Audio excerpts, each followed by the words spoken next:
शक्तिरूपेण संस्थिता नमस्तस्यै नमस्तस्यै नमो नमः। આજે આપણે પ્રાણીઓમાં રોગકારક સૂક્ષ્મજીવો વિશે અભ્યાસ કરીશું.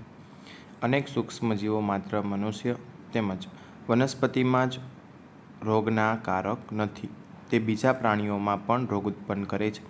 ઉદાહરણ તરીકે એન્થ્રેસિસ મનુષ્ય તેમજ ઢોરમાં થતો ગંભીર રોગ છે કે જે બેક્ટેરિયા દ્વારા થાય છે.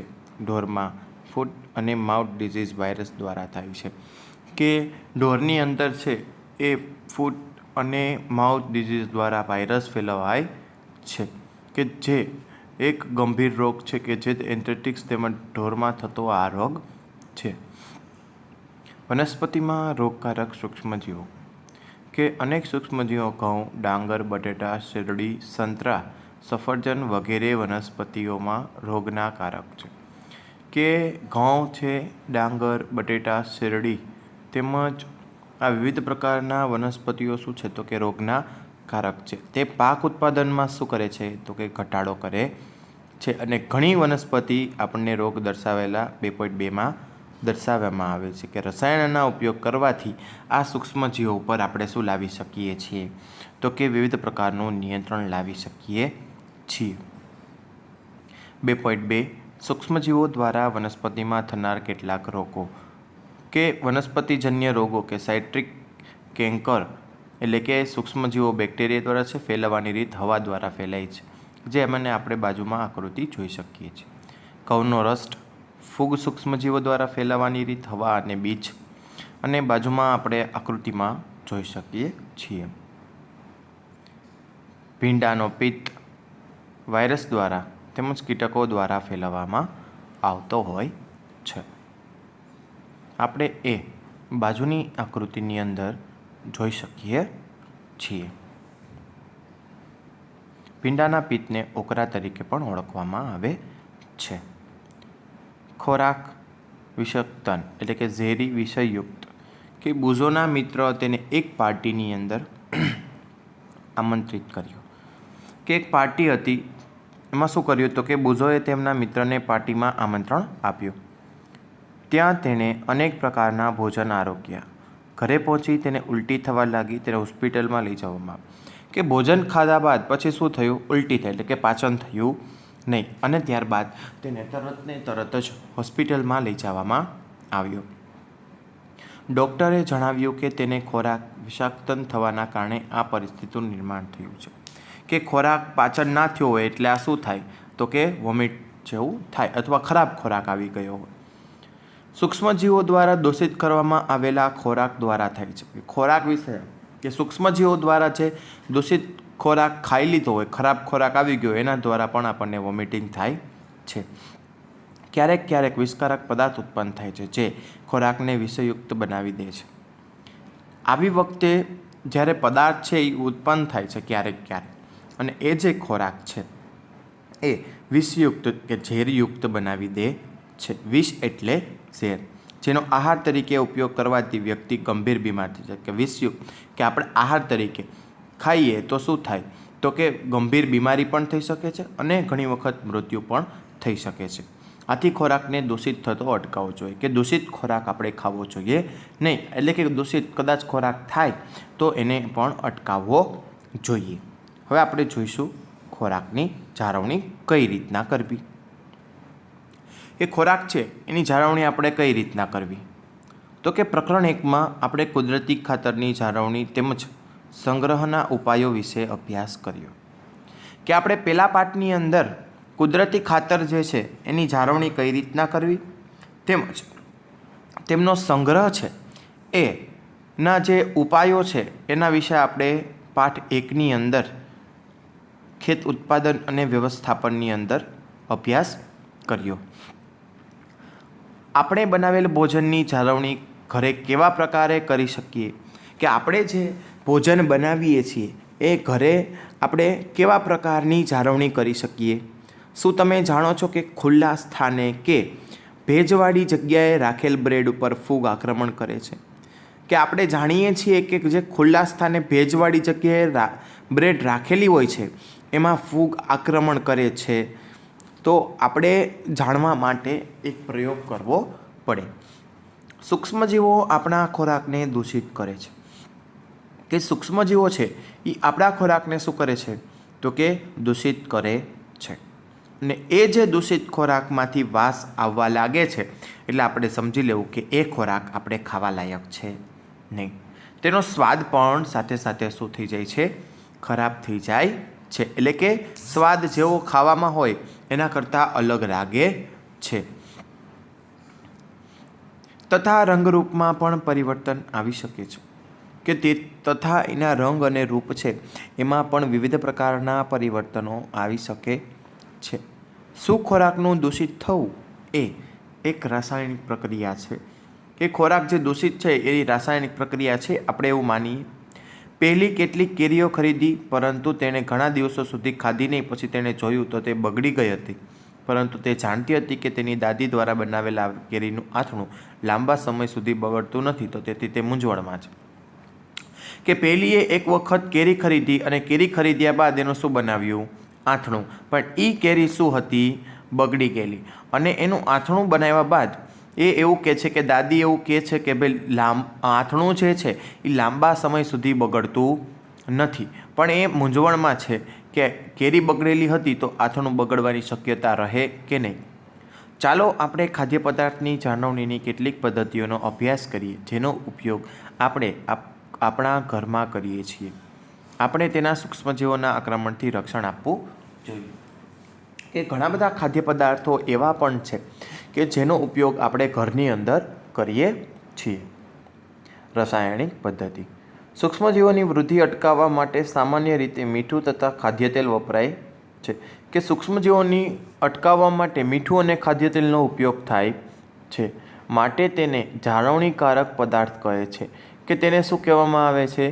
તો કે જાળવણીકારક પદાર્થ. અથાણું બનાવવા મીઠું તથા એસિડ પ્રિઝર્વેટિવનો ઉપયોગ સૂક્ષ્મજીવોનું આક્રમણ અટકાવવા માટે થાય છે. કે જે મીઠું અને એસિડ જે છે એ સૂક્ષ્મજીવોનું આક્રમણ અટકાવવા માટે થાય છે. સોડિયમ બેન્ઝોએટ તથા સોડિયમ મેટાબાઈ જે છે કે સોડિયમ બેન્ઝોએટ જે અને સાથે સાથે આપણે જ્યાં મીઠું લઈએ છીએ એ સૂક્ષ્મજીવોનું આક્રમણ અટકાવી અને સોડિયમ બાયસલ્ફાઇડ જાણીતા શું છે? તો કે પ્રિઝર્વેટિવ્સ છે. કે આ જે છે એ બંને શું છે? તો કે આપણે ખાવાની અંદર નાખીએ તો તેઓ ફળના જામ અને રસના પણ બગડતા. કે આ જ્યારે આપણે નાખીએ ફળોની અંદર તો જે ખોરાક છે એ બગડતો અટકાવે છે. કે સૂક્ષ્મજીવો નાશ પામે છે. એટલે કે આપણા શરીરની અંદર સૂક્ષ્મજીવોનો પ્રવેશ કરવો થાય એ પહેલાં જ એને નાશ કરી નાખે છે. મીઠા દ્વારા જાળવણી. કે ઘણી વસ્તુની આપણે શું કરીએ છીએ? તો કે મીઠા દ્વારા પણ જાળવણી કરતા હોઈએ છીએ. એટલે કે લાંબા સમયથી મીઠાનો ઉપયોગ માંસ તેમજ માછલીની જાળવણી માટે કરવામાં આવે છે. કે માછલીમાં ખૂબ જ દુર્ગંધ આવતી હોય છે તો એને લાંબા સમય સુધી સાચવવા માટે શું કરવું પડે? તો કે મીઠાનો ઉપયોગ કરવો પડે.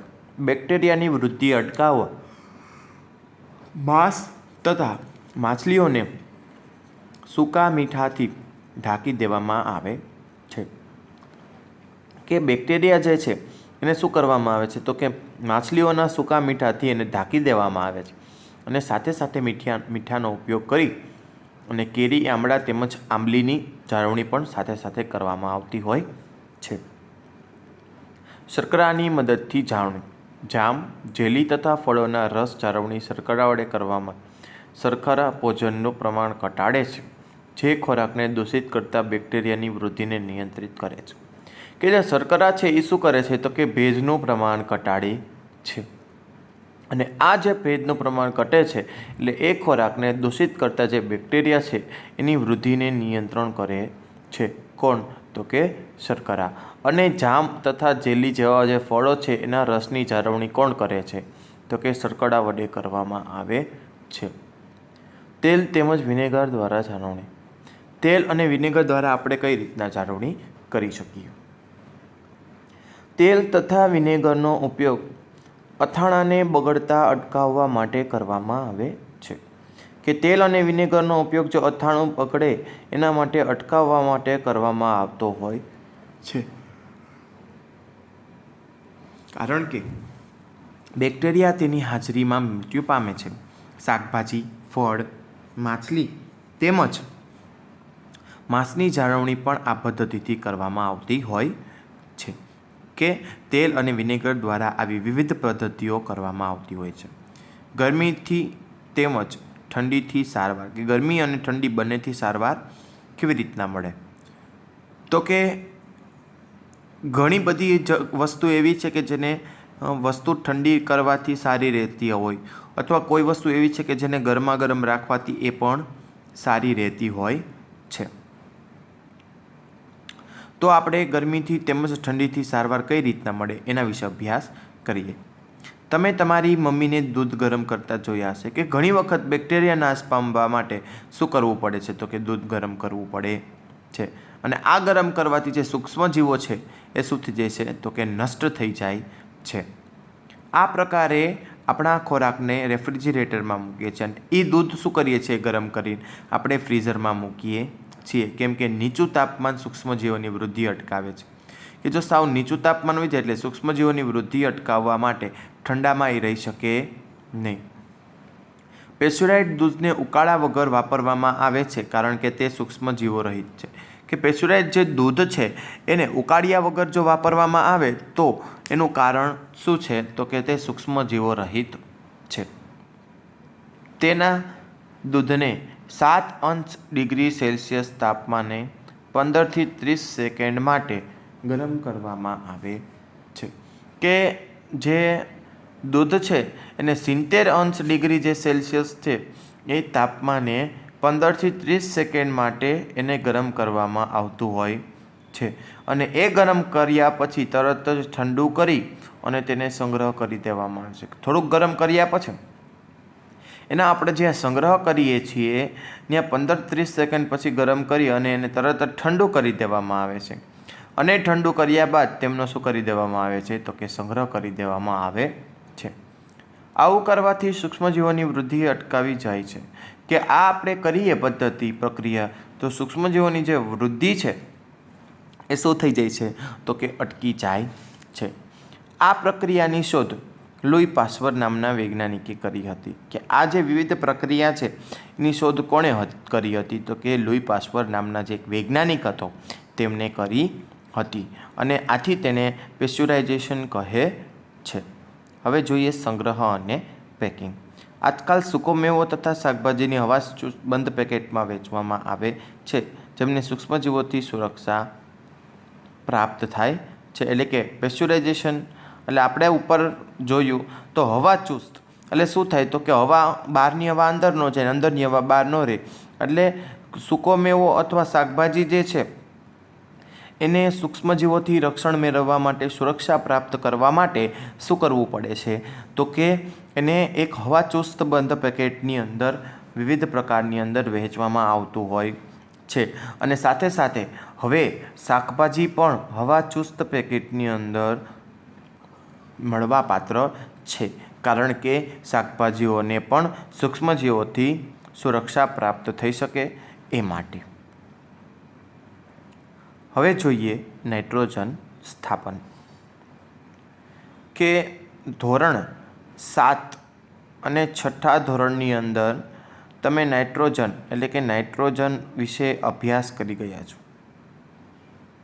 કે રાઇઝોબિયમ શું છે? તો કે બેક્ટેરિયા વિશે આપણે અભ્યાસ કર્યો છે.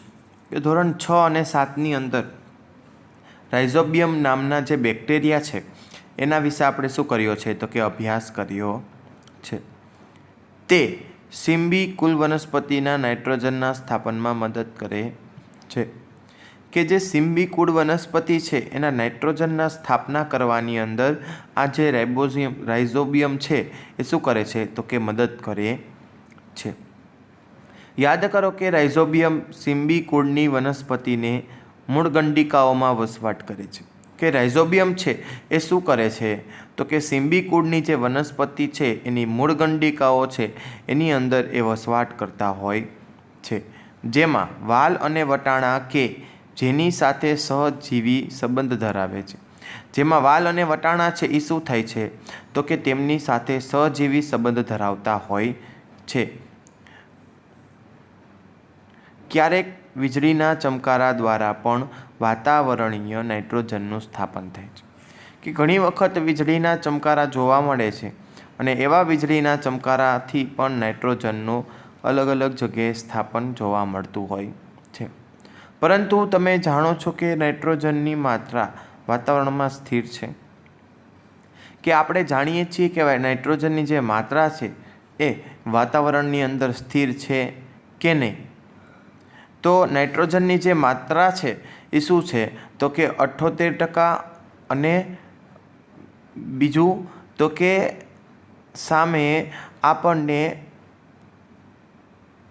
2% અથવા 22%, એટલે કે 22% એટલે 78 ને 2 80 ને 80 ને 2, તો એટલે નાઇટ્રોજનની માત્રા વહેલી છે એટલે કે સ્થિર રહી શકે છે. તમને આશ્ચર્ય થશે કે આવું કઈ રીતે સંભવ છે? કે આપણને ઘણી વખત પ્રશ્ન પણ થાય કે આજે નાઇટ્રોજનની માત્રા છે એ કઈ રીતના સંભવ છે. ચાલો તેને હવેના ભાગમાં સમજીએ કે વિવિધ પ્રકારના જે નાઇટ્રોજનો છે એને અલગ અલગ ભાગમાં સમજીએ કે સ્થાપન કરવા માટે શું કરવું પડે. તો કે સિમ્બી કુળની વનસ્પતિ છે એ આપણે ચિત્રમાં જોઈ શકીએ છીએ કે રાઇઝોબિયમ નામનું જે છે એ આપણે આકૃતિમાં જોઈ છે, અને તેના વનસ્પતિના મૂળ અને મૂળગંડિકાઓ સાથે આપણને ચિત્રની અંદર આપણને આખું આકૃતિ 2.9ની અંદર ચિત્ર જોવા મળતું હોય છે. હવે આપણે શીખીશું નાઇટ્રોજન ચક્ર. વાતાવરણની અંદર નાઇટ્રોજન 78% રહેલું છે, એટલે કે વાયુ 78% છે. કે વાતાવરણની અંદર શું છે તો કે નાઇટ્રોજન ચક્ર એટલે કે 78% નાઇટ્રોજન રહેલું છે, અને એ શું છે તો કે એક વાયુ છે. નાઇટ્રોજન બધા સજીવો માટે આવશ્યક ઘટક છે. કે નાઇટ્રોજન જે છે એ દરેક સજીવો માટે શું છે તો કે આવશ્યક ઘટક તરીકે ઓળખાય છે. જેમ કે પ્રોટીન, ક્લોરોફિલ, ન્યુક્લિક એસિડ તેમજ વિટામિન્સમાં તે હાજર હોય છે. કે પ્રોટીન તેમજ ક્લોરોફિલ, ન્યુક્લિક એસિડ તેમજ વિટામિન્સમાં જે હાજર હોય છે શું છે તો કે નાઇટ્રોજનના જે વિવિધ પ્રકારના સજીવો છે કે જેમ કે પ્રોટીન છે, ક્લોરોફિલ છે, ન્યુક્લિક એસિડ છે તેમજ વિટામિનમાં આ શું હોય છે તો કે હાજર હોય છે. હવે તો કે આ આપણે જોયું તો કે શું હતું તો કે વિવિધ પ્રકારના આવશ્યક ઘટકો કે જે નાઇટ્રોજન વાયુની અંદર રહેલું હોય છે. અને આ નાઇટ્રોજન જે વાયુ છે એ શું કરે છે તો કે નાઇટ્રોજન વાયુ આ વિવિધ પ્રકારના વિટામિન્સમાં શું હોય છે તો કે વિવિધ વિટામિન્સના પ્રકારમાં તે હાજર આપણને જોવા મળે. જે આપણે નીચે વાતાવરણીય નાઇટ્રોજન જે છે એ નાઇટ્રોજન સ્થાપક બેક્ટેરિયા અને નીલહરિત લીલ દ્વારા વાતાવરણમાં નાઇટ્રોજનનું સ્થાપન કરે છે. નાઇટ્રોજન સ્થાપક તેમજ ત્યાંથી બેક્ટેરિયા દ્વારા શું થશે તો કે બેક્ટેરિયા દ્વારા એના જે મૂળ ભાગો છે એનું એટલે કે નીલહરિત લીલ દ્વારા વાતાવરણનું નાઇટ્રોજનમાં સ્થાપન થાય છે. એટલે કે બેક્ટેરિયા અને જે નીલરહિત છે લીલ દ્વારા વાતાવરણમાં નાઇટ્રોજનનું સ્થાપન થયા બાદ બેક્ટેરિયા દ્વારા સ્થાપિત નાઇટ્રોજનનું ક્ષારોમાં રૂપાંતર, એટલે કે બેક્ટેરિયા જે છે એનું નાઇટ્રોજનના ક્ષારોમાં રૂપાંતર થઈ ભૂમિના નાઇટ્રોજનના સંયોજન તરીકે એ ઉપયોગી છે. હવે તો કે ભૂમિના નાઇટ્રોજનના સંયોજન બાદ શું થાય છે તો કે બેક્ટેરિયા જે છે એ નાઇટ્રોજનયુક્ત સંયોજનમાંથી શું કરે છે તો કે નાઇટ્રોજનયુક્ત સંયોજનમાંથી નાઇટ્રોજનને વાયુમાં ફેરવતા હોય છે અને એને નાઇટ્રોજનમાં વાયુને ફેરવ્યા બાદ એ શું કરશે તો કે વળી પાછું વાતાવરણીય નાઇટ્રોજનમાં ચક્ર ફેરવશે અને વીજળીના ચમકારા દ્વારા નાઇટ્રોજનનું વિવિધ પ્રકારે સ્થાપન થાય છે અને વળી પાછું શું થશે તો કે વિવિધ વીજળીના ચમકારા દ્વારા નાઇટ્રોજનનું સ્થાપન થયા બાદ ભૂમિના નાઇટ્રોજનમાં સંયોજન થયા બાદ વનસ્પતિ દ્વારા ઉપયોગમાં લેવાય છે. ત્યારબાદ પ્રાણીઓ શું થાય છે તો કે પ્રાણીઓ વનસ્પતિને ખાય છે અને વનસ્પતિને ખાયા બાદ એનું શું થાય છે તો કે મૃતદેહ અને ઉત્સર્જન દ્વારા નાઇટ્રોજનનો કચરો બહાર નીકળે છે. એટલે કે મૃતદેહ અને ઉત્સર્જન છે એના દ્વારા શું થાય છે તો કે વિવિધ પ્રકારનો નાઇટ્રોજનનો કચરો જે છે એ શું થાય છે તો કે બહાર નીકળે છે. હવે પ્રાણીઓ જે છે એ વાતાવરણ નાઇટ્રોજનનો સીધો ઉપયોગ કરી શકતા નથી. જે પ્રાણીઓ છે એ વાતાવરણીય જે નાઇટ્રોજન છે કે વાતાવરણમાં જે નાઇટ્રોજન વાયુ રહેલો છે એનો ઉપયોગ તે સીધો કરી શકતા નથી. ભૂમિમાં રહેલ બેક્ટેરિયા તેમજ નીલહરિત લીલ વાતાવરણમાં રહેલ નાઇટ્રોજનનું સ્થાપન કરી યોગ્ય નાઇટ્રોજનના ક્ષારમાં રૂપાંતર કરે છે. કે જે ભૂમિમાં જે બેક્ટેરિયા રહેલા છે એની અંદર જે નીલહરિત લીલ છે એના વાતાવરણમાં રહેલ જે નાઇટ્રોજનનું સ્થાપન કરી અને યોગ્ય નાઇટ્રોજનના ક્ષારના રૂપાંતર કરતું હોય છે. જ્યારે નાઇટ્રોજન આવા ક્ષારોમાં રૂપાંતરિત થઈ જાય ત્યારે વનસ્પતિ તેનો ઉપયોગ ભૂમિમાંથી મૂળ દ્વારા કરતું હોય છે. કે જ્યારે નાઇટ્રોજન છે એના આવા ક્ષારોમાંથી રૂપાંતરિત થયા બાદ તેનું ભૂમિમાંથી મૂળ તંત્ર દ્વારા તેનો ઉપયોગ થતો હોય છે. ત્યારબાદ જે શોષાયેલ નાઇટ્રોજનનો ઉપયોગ છે તે પ્રોટીન તેમજ અન્ય સંયોજનના સંશ્લેષણ માટે કરવામાં આવતો હોય છે. એટલે કે પ્રોટીન તેમજ અન્ય સંયોજનના જે સંશ્લેષણ છે એના અલગ પ્રકાર દ્વારા શું થાય છે તો કે નાઇટ્રોજનનો ઉપયોગ થઈ શકે છે. વનસ્પતિઓ પર આધાર રાખતા પ્રાણીઓ તેમાંથી પ્રોટીન તેમજ અન્ય નાઇટ્રોજન સંયોજનો પ્રાપ્ત કરે છે. કે જે વનસ્પતિઓ પર આધાર રાખતા જે પ્રાણીઓ છે તેમાંથી જે પ્રોટીન અને અન્ય નાઇટ્રોજનો છે એ વિવિધ પ્રકારના જે સંયોજનો છે એ શું કરે છે તો કે પ્રાપ્ત કરે છે. વનસ્પતિઓ તેમજ પ્રાણીઓના મૃત્યુ બાદ ભૂમિમાં હાજર બેક્ટેરિયા તેમજ ફૂગ નાઇટ્રોજન ઉત્સર્ગ દ્રવ્યોનો નાઇટ્રોજનનો સંયોજનમાં પરિવર્તન કરે છે. કે વનસ્પતિમાં મૃત્યુ બાદ ભૂમિની અંદર હાજર રહેલા જે બેક્ટેરિયા અને ફૂગ છે એ નાઇટ્રોજનના ઉત્સર્ગ દ્રવ્યો છે એ નાઇટ્રોજનને સંયોજનમાંથી શું કરે છે પરિવર્તન કરે છે અને પરિવર્તન કર્યા બાદ જે વનસ્પતિ દ્વારા પુનઃ ઉપયોગમાં લે છે કે તે ફરીથી પણ ઉપયોગમાં લઈ શકાય છે. કેટલાક વિશિષ્ટ બેક્ટેરિયા નાઇટ્રોજનયુક્ત સંયોજનના નાઇટ્રોજન વાયુમાં રૂપાંતર કરે. ઘણા બેક્ટેરિયા એવા પણ છે કે જે નાઇટ્રોજનયુક્ત સંયોજનના રૂપાંતર કરે છે જે વાતાવરણમાં ચાલ્યો જાય છે. પરિણામે વાતાવરણમાં નાઇટ્રોજનની માત્રા લગભગ જળવાય.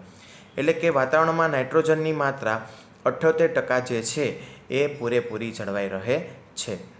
આ પાઠ અહીં પૂર્ણ કરીએ છીએ આપણે. આભાર.